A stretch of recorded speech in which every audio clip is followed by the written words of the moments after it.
Yo, what's up, money movers? Ever tried to send a stack of cash through your phone and wondered, hold up, is there a limit to this thing? If you're using Chime, that's a totally valid question.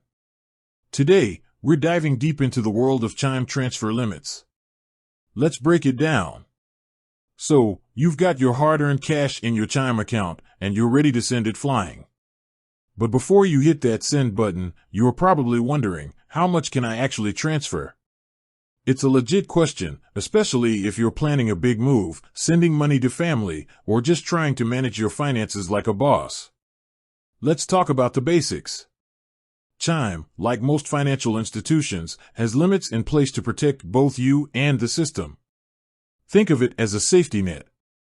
Now, these limits can vary depending on a few things. We're talking about account type, your transaction history, and even how long you've been a Chime member. First up, let's talk about transferring money to another bank account. Good news! There's usually no limit on how much you can transfer out of your Chime account to another bank. But hold on, party people. While Chime might be chill with it, your receiving bank might have its own rules. So, always check with them before sending a huge chunk of change. Now, what about transferring money within the Chime ecosystem? Let's say you're trying to send cash to a friend or family member who's also on Chime. Well, the good news is, Chime usually doesn't put a cap on peer-to-peer transfers. It's like sending a digital high five with money attached. But remember, your friend might have limits on how much they can receive, so it's always good to double-check with them too.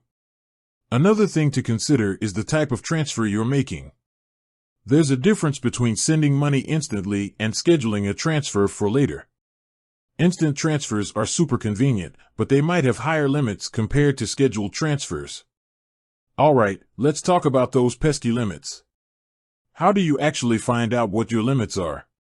Well, Chime has you covered. You can usually check your transfer limits right in the app. It's like having your own personal finance assistant. Just look for the settings or account information section. Now, what if you need to transfer more than your limit? Don't panic. There are often ways to increase your limits. It might involve verifying your identity, linking additional forms of identification, or simply giving Chime some time to get to know your spending habits. Remember, Chime is always updating its policies, so it's a good idea to check their website or app for the most current information. And if you're still unsure about anything, their customer support team is there to help. So, there you have it, the lowdown on Chime transfer limits. It's all about understanding your options, knowing your limits, and making the most of your money. With that said, thanks for watching, and until next time, keep on hustling and keep those finances in check. Peace out.